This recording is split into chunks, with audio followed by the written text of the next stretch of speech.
नमस्कार दर्शकों, आदाब, सत श्री अकाल, ओम शांति। दर्शकों, एक बार फिर से आपका बहुत बहुत स्वागत करती हूँ आप ही के अपने पसंदीदा कार्यक्रम ज्ञानोदय संतोष दीदी के संग, जिसमें हम प्रैक्टिकल लाइफ से रिलेटेड प्रॉब्लम्स और उनके सॉल्यूशंस के बारे में डिस्कशन करते हैं। दर्शकों, बचपन से ही हमको ये सिखाया जाता है कि दूसरों की क्वालिटीज देखो, उनके डिफेक्ट्स नहीं देखो। लेकिन चलते चलते क्या होता है कि हम लोगों के डिफेक्ट्स है वो ज्यादा नोटिस करना शुरू कर देते हैं, और जिसकी वजह से हमारा माइंड डिस्टर्ब हो जाता है, हम नेगेटिव होना शुरू हो जाते हैं। हमारा ऐसे व्यक्तियों के लिए जो एटीट्यूड है वो नेगेटिव अप्रोच का हो जाता है, हमारा व्यवहार बदल जाता है। तो दर्शकों, आज के इस एपिसोड में हम ये सीखेंगे कि कैसे हमें दूसरों की जो डिफेक्ट्स हैं उनको इग्नोर करना है, उनकी जो क्वालिटीज हैं धारण स्वयं में करनी है। और साथ ही जो देवताओं के लिए कहा गया कि उनकी जीवन सर्वगुण संपन्न थी, तो कैसे सर्वगुण हम अपने में लेकर के आए, इस विषय पर प्रकाश डालने के लिए हमारे बीच में मौजूद हैं हर बार की तरह आदरणीय संतोष दीदी जी। दीदी, एक बार फिर से मैं आपका बहुत बहुत स्वागत करती हूँ। ओम शांति। ओम शांति। दीदी, सबसे पहली बात तो ये कि हम मंदिरों में जाते हैं, देवताओं के आगे जाकर के कहते हैं कि आप सर्वगुण संपन्न हैं, अहिंसा परमो धर्म। आप जो है एक तरह से पूरे संसार को उनकी कमियों सहित स्वीकार करते हैं। हम नीच हैं, पापी हैं, आप गुणवान हो। तो ऐसे करके हम उनकी महिमा करते हैं और ये कामना करते हैं कि हम अपना जीवन उनकी तरह बनाएं। तो पहली बात तो ये है कि उनकी जीवन सर्वगुण संपन्न के रूप में उनकी महिमा हुई, और हमारे में इतनी कमियां आ गई जबकि वो भी मनुष्य और हम भी मनुष्य। तो पहला क्वेश्चन तो ये है कि इतना डिफरेंस कैसे आ गया, इतनी कमियां हमारे अंदर कैसे आ गई। कमियां आने का कारण ये है, देवी देवताएं जो है वो आत्माभिमानी है।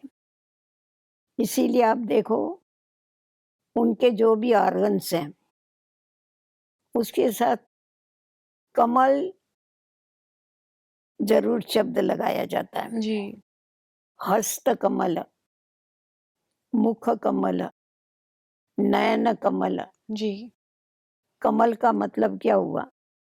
जैसा कमल कीचड़ में रहते उससे न्यारा रहता है, उसी प्रकार ये देवी देवताएं कर्म इंद्रियों से कर्म करते हुए भी न्यारे रहते हैं। जी। ये सोल कॉन्शियस है। ये अपने को हस्त नहीं समझते, अपने को मुख नहीं समझते हैं, परंतु अपने को आत्मा समझते हैं। तो शरीर से डिटैच होकर के वो कर्म करते हैं, इसीलिए उनकी स्थिति कमल पुष्प के समान। और आज हम मनुष्य जो है वो देह से अटैच होकर के पीछे कर्म करते हैं। जी। इस देह में रहते रहते जिस समय बहुत समय किसी के साथ रहा जाता है ना, बहुत नजदीक का रिश्ता होता है तो आपसी भेद भूल जाता है। जैसे समझो बच्चा है, माँ को कहता है मम्मी ये केला तू खा, वो खाती है, कहती है बेटा तूने खाया मैंने खाया एक ही है। हम्म। अभी बेटे ने खाने से माँ का पेट नहीं भरता है, बिल्कुल। परंतु इनका इतना नजदीक का रिश्ता है जो ये भुला देता है उसको उसने खाया या मैंने खाया। तो उसी प्रकार हम आत्माओं का सबसे नजदीक का रिश्ता शरीर के साथ है। तो पुनर्जन्म के चक्कर में आते आते आते आते इस शरीर के और आत्मा के भेद को हम भूल गए। हम अपने को आत्मा समझने के बदले अपने को शरीर समझ बैठे। जी। तो जब देह का अभिमान आता है, वो बताते हैं ना शास्त्रों में कि जो आदि मनुष्य था उसने ऐसा फल खाया जिसके कारण फिर क्या हुआ, उससे विकार की उत्पत्ति हो गई। तो कौन सा फल खाया? विकारों का फल खाया, जी। जिसके कारण कर्म जो है वो भ्रष्ट हो गए। हम्म। तो देह का अभिमान जब आता है, अपने को देह जब ही समझते हैं, देह अभिमान के बाद विकारों की प्रवेशता होती है। काम विकार आया, क्रोध आया, मोह आया, ये सब विकारों की प्रवेशता आत्मा में होने लगी। तो आत्मा में जब इन सब विकारों की प्रविष्टा होने लगी, विकार का मतलब है कमी। जी। कहते हैं ना, इसको पेट का विकार है, पेट का विकार, किसी को ब्लड का हुँ। विकार होता है, कमी जी, होती है जी, ना कमी कुछ ना होती है, कुछ उसमें। बिल्कुल। तो उसी प्रकार ये जो विषय विकार है, इन विषय विकारों का सेवन करने के कारण हमारे अंदर जो दिव्य गुण थे वो धीरे धीरे गायब होते गए, और दिव्य गुण गायब होकर के उसके बदले आसुरी अवगुण आते गए। हुँ।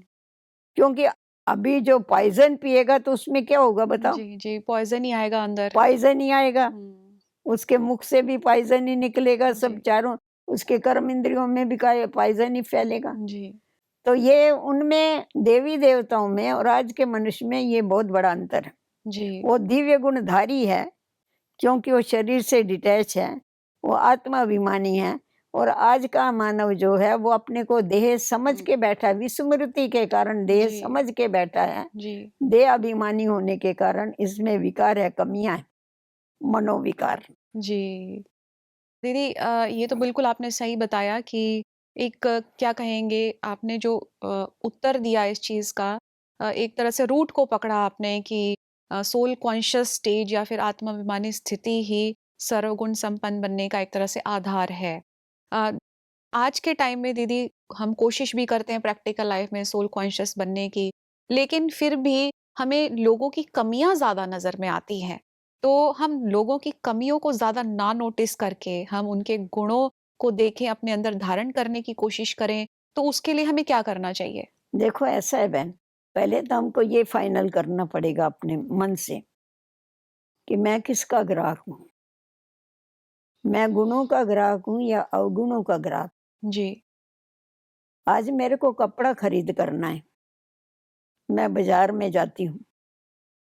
बाजार अनेक अनेक चीजों से अखिचार भरा पड़ा है, परंतु हम क्या करते हैं चलते चलते? इतने सारा, इतना चकाचौंध है, क्या हुँ, लाइटिंग है, क्या डेकोरेशन है, जी, पर हम उसकी तरफ नहीं देखते हैं। हम कपड़े की दुकान को देखते हैं, हुँ, दुकान कहाँ है, और हम जा कर के जल्दी जल्दी कपड़े की दुकान से कपड़ा खरीद करते और घर वापस आ जाते। जी, क्यों? मेरे को ये दिखाई नहीं पड़ा सारा? मेरे को दिखाई तो पड़ा, परंतु मैं उसका ग्राहक ही नहीं हूँ, मेरे को लेना ही नहीं है, तो मैं काहे को देखूँ? जी, तो उसी प्रकार जब मेरी बुद्धि में ये बात आ जाती है कि मैं गुण ग्राहक हूँ, तो अनेक अवगुण होने दो ना, हमारा क्या जावे उसमें, हम देखें क्यों उन अवगुणों जी, को? हम क्यों नहीं गुणों को देखें? तो हमारी गुणग्राही दृष्टि जो है, हमारे को अवगुण देखते हुए भी उसकी तरफ हमारा ध्यान नहीं जाता है, जी, गुणों की तरफ ध्यान जाता है, क्योंकि हमारे को गुणों को ग्रहण करके सर्वगुण संपन्न बनना है। जी, तो इसीलिए सबके अंदर से मुझे गुण लेना है, इस बात का मैंने अपने पास लक्ष्य रखा हुआ है। जी, तो जैसा लक्ष्य रखेंगे वैसे ही तो लक्षण आएगा। बिल्कुल, अवगुण का ग्राहक ही नहीं हूँ तो अवगुण देखूंगी काय को? जी, और आज आप देखेंगे कि गुण बहुत कम है मनुष्य हुँ, आत्माओं में, जी, अवगुण प्रधान है। क्यों? क्योंकि तमो प्रधान है आत्माएं। आत्माएं तमो प्रधान होने के कारण उनमें डिफेक्ट बहुत है, और गुण ऐसे हैं जो वो भी कभी कभी अवगुण से छुप जाते हैं। जी, तो हमें ये देखना पड़ेगा कि हम है ही गुण ग्राहक, जी, तो हमको तो गुणों को ग्रहण करना है। बाकी अवगुण तो चारों तरफ है, क्योंकि आत्माएं तमो प्रधान है, वातावरण तमो प्रधान है, तो अवगुण ही, ज्यादा तो अवगुण ही दिखाई पड़ेगा, और सो भी आसुरी अवगुण दिखाई जी, पड़ेंगे। जी, तो हमें देखते हुए भी नहीं देखने की प्रैक्टिस करनी पड़ेगी। पर बिल्कुल, हमारे लक्ष्य के ऊपर है, जैसा हमारा लक्ष्य लक्ष्य है ना, रखेंगे। वैसा हम हमारे अंदर लक्षण आते हैं। जी, आज आप देखो, जैसा भौरा है, भौरा होता है, वो क्या करता है? सब फूलों में से क्या उठाता है? मध उठाता है। हुँ, वो उसके कांटे नहीं देखता है, गुलाब में हुँ, जाएगा, उसमें से क्या करेगा? कांटे थोड़े ही उठाएगा। जी, मधुमक्खी है, मधु क्या करती है? जी, वो मध लेती है उसमें से, जी, कांटों को नहीं देखती है। तो उसी प्रकार जब मेरी ये वृत्ति है, मेरा जब ये लक्ष्य है कि मेरे को गुणग्राही बनने का हुँ, है, मुझे सर्वगुण संपन्न बनना है, तो हमारे को अवगुण दिखाई नहीं पड़ेगे, गुण ही दिखाई पड़ेंगे। जी, जी, जी। और आज आप देखो साइंस ने इतनी इम्प्रूवमेंट कर दिया है, हुँ। जो वेस्ट है उसके ऊपर प्रोसेस करके वेस्ट बना रहे चीज़ों जी, को। जी, जी। तो हम भी ये जो अवगुण हैं, इसके बदले हम क्यों नहीं गुणों को देख सकते, बिल्कुल सही परिवर्तन कर कहा। सकते जब मशीन ऐसा काम कर सकती है, तो तो हम हम तो चेतन में क्यों नहीं कर चेतन सकते? में कर मशीन सकते। हमने ही तो बनाई हुई है, हाँ, किसने बनाई हुई? जी, बिल्कुल सही कहा आपने। दीदी कई बार क्या होता है कि हमारे अंदर क्वालिटीज़ हैं, लेकिन कई बार लोग हमारी क्वालिटीज़ को देख कर के लोगों में गलत भावना पैदा करने की कोशिश करते हैं। जैसे मान लीजिए कोई मुझे कुछ कह रहा है और मैं चुप ही रहती हूँ, लेकिन उसके बावजूद भी मेरे बारे में ये बोला जाता है, ये तो कमज़ोर है। मेरी उस क्वालिटी को एक डिसक्वालिटी के रूप में प्रेज़ेंट किया जाता है, तो ऐसे में क्या करना चाहिए मुझे? ऐसा है आपने किसी को मदद भी की हुई है बहुत। जी। पहले तो आपको गुणवान मानता है, आपके नज़दीक है, आपसे काम भी करा लेता है।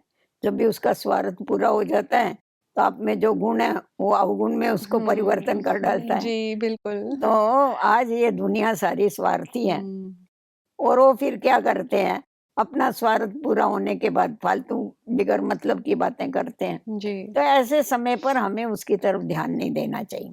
हमको हमारी क्वालिटी नहीं छोड़नी है।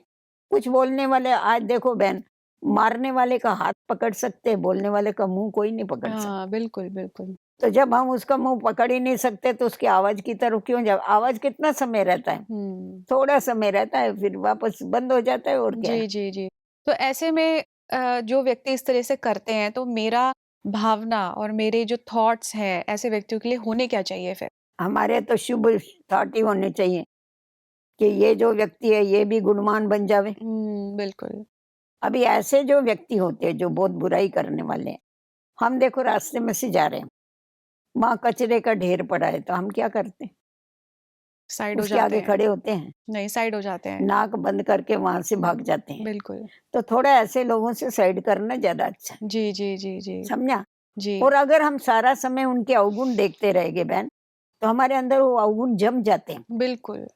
इसीलिए हमारे को मेरी दृष्टि खराब हो जाती है। हुँ, गुणग्राही के बदले हमारी अवगुण ग्रहण करने की दृष्टि हो जाती है। न हुँ। चाहते हुए भी वो ग्रहण होता है। बिल्कुल, इसीलिए हमारे को देखने का ही नहीं है, जो हमारे काम की चीज़ नहीं हम क्यों देखें उसको? बिल्कुल। क्योंकि आज देखो हमारे पास यहाँ भारत में प्रथा है, जिस दिन सूर्य ग्रहण या चंद्र ग्रहण होता है ना, तो घर में जो बुजुर्ग होंगे, वो बोलेंगे देखो आप ग्रहण को देखना नहीं देखने खुली आँखों से। आँखें खराब हो हाँ, जाएँगी। आँखें खराब हो आपकी हुँ। दृष्टि खराब हो जी। जाएगी। उसका कारण तो साइंस ने बताया हुआ है क्यों दृष्टि खराब होती है क्या है। तो ग्रहण का मतलब क्या है कमी आ जाती है ना उसके ऊपर जी। धरती की छाया पड़ती है, तो उसकी रोशनी में कमी आती है, उसको ग्रहण कहते हैं ना।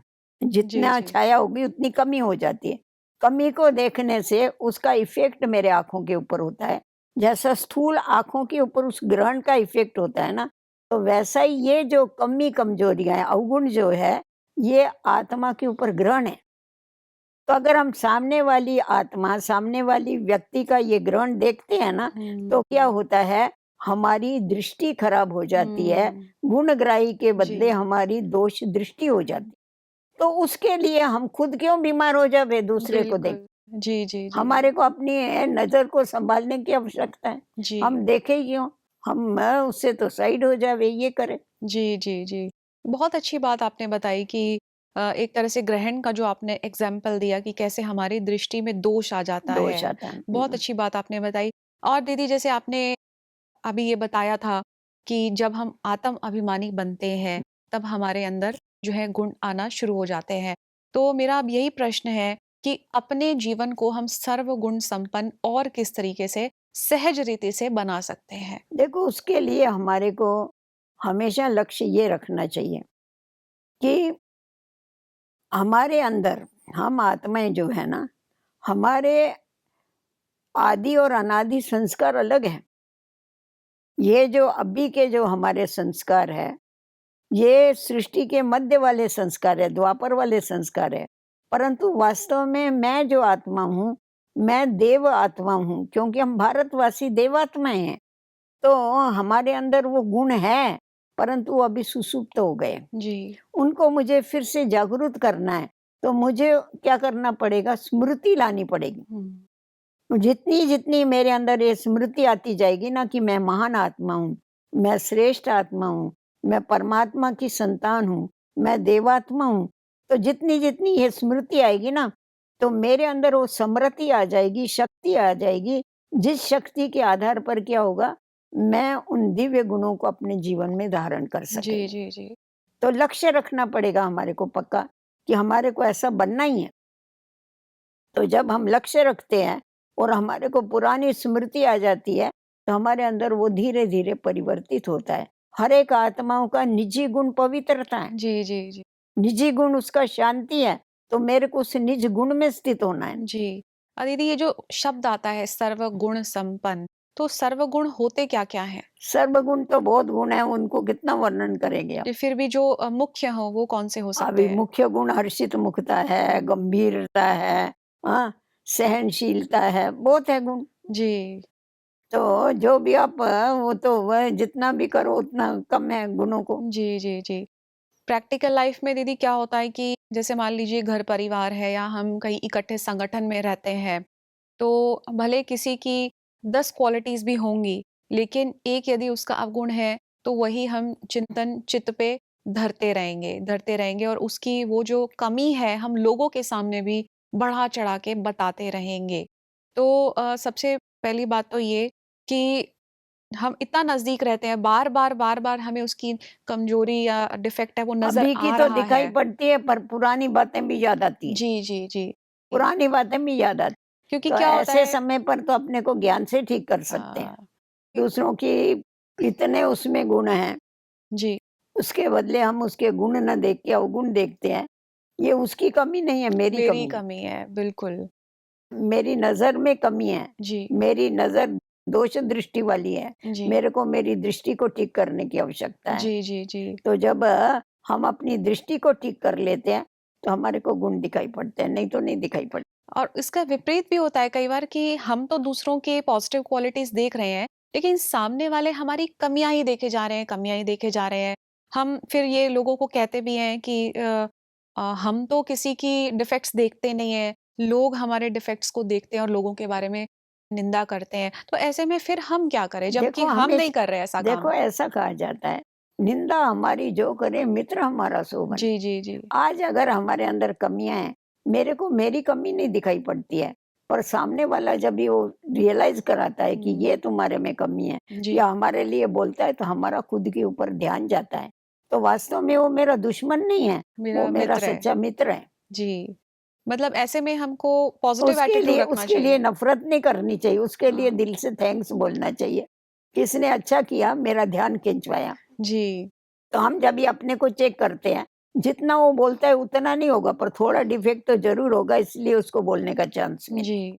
अगर हमें किसी के डिफेक्ट दिखाई दे रहे हैं और हम चाहते हैं कि उनके डिफेक्ट्स निकलें, ये खत्म हो, तो हमारी अप्रोच किस तरीके की होनी चाहिए? हमें उन्हें किस तरीके से समझाना चाहिए? देखो ऐसा है, गुण वो चीज़ है, आप समझाने से कोई निर्धारण करेगा।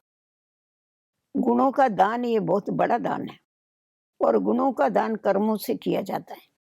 आज आप किसी को कहेगी कि आप हर्षित मुख रहो, हुँ, दूसरों को जब हम कहते हैं हर्षित मुख रहो, तो हमारे को ये चेहरा सदैव हर्षित रखना पड़ेगा। जी। अगर ज़रा-सी बात हो गई और हम उदास हो गए, हुँ, ज़रा-सी बात हो गई हमको रोना आ गया, ज़रा-सी बात हो गई हम रूठ गए, तो हमारा सामने वाला क्या सीखेगा? हुँ। लोग यही सोचेंगे सिखाते तो दूसरों को यार खुद नहीं हाँ, खुश तो रहते। इसके लिए हमारे को क्या करना पड़ेगा? दूसरों को जब भी आपको सिखाना है, तो पहले खुद को करना पड़ेगा। जी, करने के बिगैर नहीं हो सकता है। जी, तो जैसा हम कर्म करेंगे, हमको देख के वो लोग करेंगे। जी। नहीं तो वो हमारे को सामने से देंगे कि तुम बोलते सहनशील बनो, ज़रा-सी बात हुई तुम्हारा तो स्थिति कितनी ऊपर-नीचे हो हुँ, गई। बिल्कुल। तो जितना-जितना आध्यात्मिक ज्ञान का हम अध्ययन करते हैं ना, तो उससे हमारे अंदर वो शक्ति आ जाती है। ईश्वरीय याद से शक्ति आ जाती है। कैसी भी परिस्थिति आती है तो हम अपनी स्थिति को अच्छा रख सकते जी, हैं। इसीलिए तो आध्यात्मिक ज्ञान है। विपरीत परिस्थिति में हमारी स्थिति ठीक रहे उसके लिए आध्यात्मिक ज्ञान है। बिल्कुल, बिल्कुल। अच्छी परिस्थिति में ठीक रही तो कौन-सी बड़ी बात। कोई अच्छे के साथ हम अच्छा चले तो बहादुरी नहीं, पर जो खराब है उनके साथ हम अच्छा चले ये बहादुरी की बात। जी, जी। आज अगर किसी को भी सुधारना है, तो उसकी कोई गलती होती है, उसको आप सीधा बोलेंगे तेरी ये गलती है, तो उसको हर्ट होगा। जी, उसके बजाय अगर उसके अंदर जो विशेषताएँ हैं, उसके जो गुण हैं, पहले उसका थोड़ा वर्णन किया जावे जी, कि देखो तेरे अंदर ये विशेषताएँ हैं, ये तुम्हारी ख़ासियत है और तुम तो बहुत अच्छी हो, परंतु ये जो थोड़ी-सी बात है ना, अगर इसको ठीक कर दे तो और भी अच्छी हो जाएगी। तो पहले तो आपने उसको क्लोरोफॉर्म दे दिया अच्छाई का, जी, तो वो आधी तो आपके ऊपर फ़िदा हो गई तभी आपने जब उसको क्लोरोफॉर्म दिया। उसके बाद आपने उसका डिफेक्ट बताया ना, महानता बता कर के फिर डिफेक्ट बताया, तो उसको खुद को रियलाइज़ होगा कि ये मेरी गलती है, मेरे को नहीं करनी चाहिए। वो उसी समय मान जाएगी व्यक्ति कि ठीक है, आप जो बोलते हैं ना ठीक है, मेरे को समझ में नहीं आया कि मैं ये रॉन्ग कर रहा, अब ये आगे से मैं नहीं करूँगा, जी, आपसे उपरण कर लेगा। तो ये दूसरों को सुधारने का एक बड़ा अच्छा नमूना। तो किसी की भी कोई गलती होवे या कमी होवे, उसको डायरेक्ट नहीं बोला जावे, पहले उसकी महानता बताई जावे, उसकी अच्छाई, क्योंकि हर एक व्यक्ति में गुण भी है, अवगुण भी है। जी। तो इसीलिए सीधे अवगुण बताने के बजाय गुण का वर्णन करो उसके और उसके बाद उसको बोलो ये थोड़ा-सा आप ठीक कर लो, तो सोने में सुहागा हो जाएगा, हीरा बन जाएगी तुम सच्चा। बिल्कुल। तो सच में तो हीरा बनने के जी, लिए, जी, जी। हीरो बनने के लिए तैयार हो जाएगा। मतलब प्यार-प्यार में हम उसको शिक्षा प्यार-प्यार दें। में कर सकते हैं, जी। इतना तो ज़रूर कर सकते हैं। दीदी आज जो ये आपने टॉपिक लिया है कि गुण ग्राहक हम किस तरीके से बने और कैसे क्यों हमारे में कमियां आई और हमें जो दूसरों में कमी यदि है कैसी अप्रोच उनके साथ रखनी चाहिए इन सभी क्वेश्चंस के आंसर देने के लिए मैं आपका बहुत बहुत थैंक्स करती हूँ। ओम शांति। ओम शांति। तो दर्शकों, आज का जो एपिसोड है इसमें हमने बहुत सारी बातें सीखी हैं। पहली चीज तो ये कि जब हम सोल कॉन्शियस स्थिति में होते हैं तब ऑटोमेटिकली हमारे अंदर डिवाइन क्वालिटीज इमर्ज होती चली जाती हैं और जैसे ही हम बॉडी कॉन्शियस में आते हैं तो हमारे अंदर जो डिफेक्ट्स हैं, जो कमियां हैं, वो और भी ज़्यादा दिखाई देना शुरू हो जाती है। तो यदि हम अपने जीवन को सर्वगुण संपन्न बनाना चाहते हैं तो पहली चीज़ पर हमें बहुत ध्यान देना होगा कि हमें सोल कॉन्शियस की बहुत प्रैक्टिस करनी होगी और जैसे ही हम सोल कॉन्शियस की प्रैक्टिस करते हैं तो ऑटोमेटिकली हमें दूसरों की भी क्वालिटीज ही दिखाई देती है और यदि मेरी कोई क्वालिटी है, दूसरे लोग यदि उसका अटेंशन खिंचवा रहे हैं तो हमें ऐसे में एक्सेप्टेंस चाहिए। हमें ऐसे लोगों से दूरी नहीं बनानी है। हमें अपनी गलती, अपने डिफेक्ट्स को हम स्वीकार करें और उसको करेक्ट करने की भी पूरी कोशिश करें। तो दर्शकों, आज का ये एपिसोड हम यही समाप्त करेंगे। अगले एपिसोड में फिर से बहुत सारी बातें करेंगे। हमें दीजिए इजाजत। नमस्कार। ओम शांति।